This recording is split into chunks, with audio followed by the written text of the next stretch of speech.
ಈಗ ಲೋಕಸಭೆ ಪ್ರತಿಪಕ್ಷ ನಾಯಕ ರಾಹುಲ್ ಗಾಂಧಿ ಆಗಿದ್ದಾರೆ. ಬಿಜೆಪಿಗೆ ಪೂರ್ಣ ಬಹುಮತ ಬರದಿರುವುದು ರಾಹುಲ್ ಗಾಂಧಿಗೆ ಖುಷಿಯಾಗಿದೆ.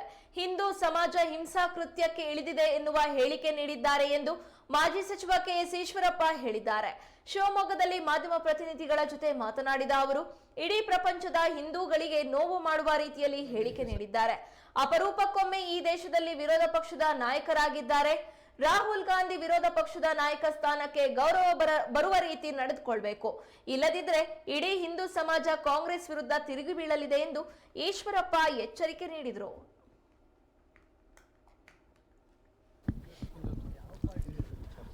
ಈಗ ಇಲ್ಲಿ ತನಕ ನೇರವಾಗಿ ಹಿಂದೂ ಸಮಾಜವನ್ನು ಯಾರು ಟೀಕೆ ಮಾಡೋಂಥ ಧೈರ್ಯ ಮಾಡ್ತಿರಲಿಲ್ಲ. ಮುಸಲ್ಮಾನರ ಬೆಂಬಲವನ್ನು ತಗೊಂಡು ಹೇಗಾದರೂ ಮಾಡಿ ಅಧಿಕಾರಕ್ಕೆ ಬರಬೇಕು ಅನ್ನೋಂಥ ಪ್ರಯತ್ನಗಳು ನಡೆಸ್ಕೊತ ಬಂದರು. ಈಗ ಲೋಕಸಭೆ ಚುನಾವಣೆ ಆದ ನಂತರ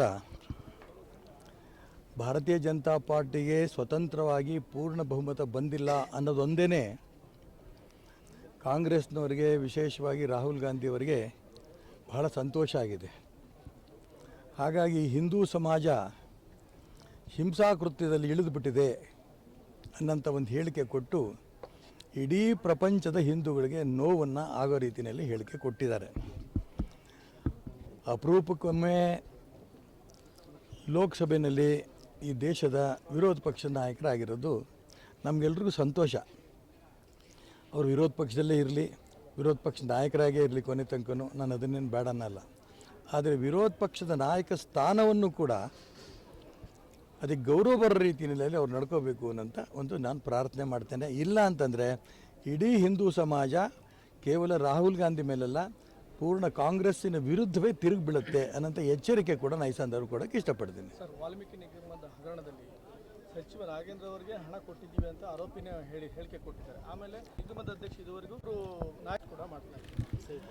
ಇವತ್ತು ಇಡೀ ದೇಶದ ಗಮನವನ್ನು ಸೆಳೆದಿದೆ. ಪರಿಶಿಷ್ಟ ಜಾತಿ, ಪರಿಶಿಷ್ಟ ವರ್ಗದವರಿಗೆ ಈಗ ಇಲ್ಲಿ ತನಕ